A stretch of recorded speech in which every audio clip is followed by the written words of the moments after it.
एक मिनिट भावा, हा? आज आपल्या किल्ल्यांबद्दल एक कविता म्हणून दाखव की. किल्ल्यांबद्दल की जिथं आजकाल लोक 10x10ची घरं बांधून अख्ख्या खानदानात नाव लिहितात, पण 365 किल्ल्यापैकी एका किल्ल्यालाही माझं नाव द्यावं असा साधा विचारही ज्या महामानवाने कधी केला नाही. की जिथं आजकाल लोक 10x10ची घरं बांधून अख्ख्या खानदानात नाव लिहितात, पण 365 किल्ल्यापैकी एका किल्ल्यालाही माझं नाव द्यावं असा साधा विचारही ज्या महामानवाने कधी केला नाही. म्हणून स्वतःच्या साम्राज्याला स्वतःचं नाव देणारे मोगल संपले, निजाम संपले, पण आपला शिवबा कधी मेला नाही.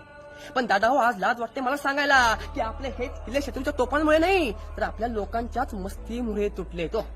पण दादा हो, आज लाज वाटते मला हे सांगायला की आपले हेच किल्ले शत्रूच्या तोफांमुळे नाही, तर आपल्या लोकांच्याच मस्तीमुळे तुटले तो. कारण आपल्या याच किल्ल्यांवर काही हरामखोर सुसाट दारू पीत सुटले तो. की दादा हो, आता तुम्हीच सांगा, आपल्या शिवरायांच्या किल्ल्यांची अशी अवस्था बघून त्याला कोणीतरी छत्रपती शिवाजी महाराजांचा किल्ला म्हणून घेणार का? की दादा आता तुम्ही सांगा, आपल्या किल्ल्यांची अशी अवस्था बघून त्याला कुणीतरी छत्रपती शिवाजी महाराजांचा किल्ला म्हणून घेणार का? आणि हरामखोर बुर्जावर काय नाव लिहितोय ते पुसायला तुझा पप्पा तिथे येणार का? म्हणून दादा हो, आपल्या महाराष्ट्रातील प्रत्येकानेच येऊन आपल्या किल्ल्यांना भेट देऊन आपल्या किल्ल्यांचा इतिहास जाणला पाहिजे. म्हणून दादा हो, आपल्या महाराष्ट्रातील प्रत्येकानेच आपल्या किल्ल्यांना भेट देऊन आपल्या किल्ल्यांचा इतिहास जाणला पाहिजे आणि आपल्या किल्ल्यांची अशी विल्हेवाट करणाऱ्यांना चांगला घरात घुसून हाणला पाहिजे.